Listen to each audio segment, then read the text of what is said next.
Hey guys, it's me, Meteor, and guess what? I found out about a cool new thing on YouTube called closed captioning. It automatically, recognizes your voice to make captions for it by using voice recognition. Let's just see how accurate it actually works. Yay, 50 battles. It took long enough to get here, right guys? Well, I was wondering what exactly to do for my 50th battle. I didn't want to try anything too fancy, but first, a little bit of history. Over 2 years ago, I made my first ever Wi-Fi team. I was so proud of myself. And then later, I even got put on YouTube for the first time ever. You might have even found this video my favorites. Looking back though, the team was poorly developed, had basically no counters or strategy, and I don't even know what I was trying to pull off with half the plays I made. But then I thought, I wonder, if I used the team today, with my knowledge of the metagame, would it still fare as badly this time? Well, I think that's just about enough. Alright, here we have a battle with MasterFet. We battled once before, but it was filled with hacks. I won it, but who cares? I lead off with Infernape, but he leads off with Meteorz. I use Flare Blitz, because it's going to do damage to anything he switches into. And he sends in a Gyarados. Now, even after Intimidate, I think I could kill it with Stone Edge. I'm going to try to, so I'm going to leave him in here. I'm not sure, at least I'll do a lot of damage. He switches into Porygon Z, and Stone Edge misses anyway. So now I switch out. I send in Reptar, which can pretty much withstand any attack he has to offer. He uses Tri-Attack, and he makes me waste my Lumberry already.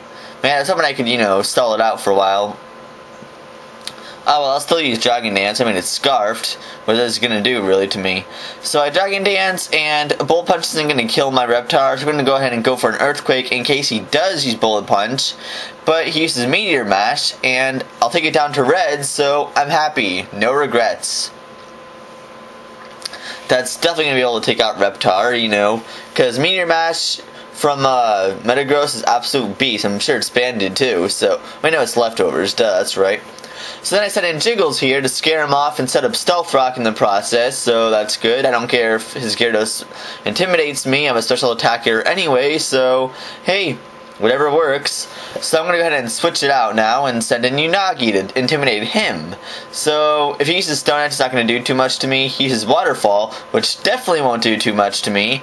So great for me, and I'm not going to try to set up a Dragon Dance here because he might try to Stone Edge me. I know I can outspeed him since I'm Jolly Max Speed, which surprises a lot of people. Not many people actually expect that for Gyarados to outspeed pretty much their base 80 Pokemon at all. So then they send in Porygon Z, and I'm going to predict he's going to predict a switch and stay in. I predicted correctly, so he didn't use Thunderbolt, and I survived that just enough to set up a Dragon Dance and get my Citrus Berry activated. So that's good. I'm not going to die to like 2 turns of Sandstorm.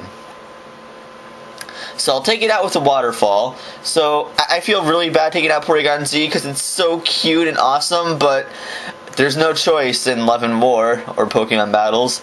So then he sends in Kingdra, and I'm going to Dragon Dance, or not, I'm going to Earthquake to do as much damage as I can before he sets up a Rain Dance, because I'm really afraid he will, and he might be able to sweep my throat. But he goes for an Outrage instead. He probably should have Rain Danced first and then used Outrage, but he didn't. Maybe he was predicting something else. I don't know.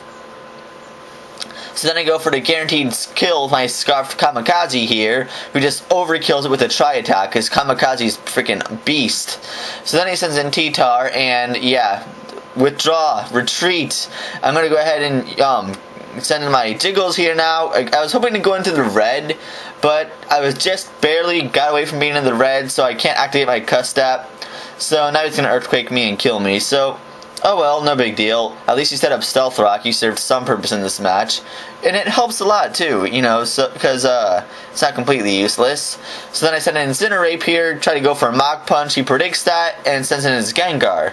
So now I'm going to go ahead and switch out again, predicting a Shadow Ball, because what else is it going to do to me? And so I sent in Kamikaze. I predicted correctly, and so I got a free switch in. Awesome, that works. Kamikaze is going to go ahead and use an Ice Beam here and get a crit, because Kamikaze's hacks and awesome. But it doesn't freeze though. It just, crit. But I'm not going to stay in here because I'm not an idiot, so I'm going to go ahead and switch back out, switch into Lowrider. I realize that this T-Tar can't possibly have Stone Edge. Hasn't used it all game. I want to So I sent it in Blackbirds, which could easily take an Earthquake, and I'm going to try. I'm going to try to see what I could do. And he switches out, so he must not have Stone Edge. He must not. So then he sends in Meteorz, and I'm going to predict an explosion and just protect here, just to really annoy him, because, you know, seeing an explosion after you protect is just like so awesome to see. It's so funny to see your opponent lose the Pokemon and you be completely content. It's just, there's some kind of awesome feeling about it. So then he sends in Gengar, and Energy Ball is not going to kill me. I'm going to Whirlpool him. I'm not going to be able to kill him or Perish Chop him or anything like that because I'm too low of health now. But the least I could do is try to get its health as low as possible so Kamikaze could kill off the Gengar and then do as much damage as possible to the T-Tar. So, yes, that could work perfectly in my favor. So, yes, his Gengar is down to pretty low health, even lower after the Sandstorm. I'm pretty sure I could outspeed it after a Scarf with my Porygon Z, and I'm correct. Ice Beam goes ahead and kills it, so that's good. And I get one free last move on his T-Tar before it absolutely destroys me with probably Crunch or something. So I use Ice Beam, maybe freeze it, you know, for just a laugh, but it doesn't. And I get crunched to death, and bye-bye, Kamikaze. You serve your purpose well.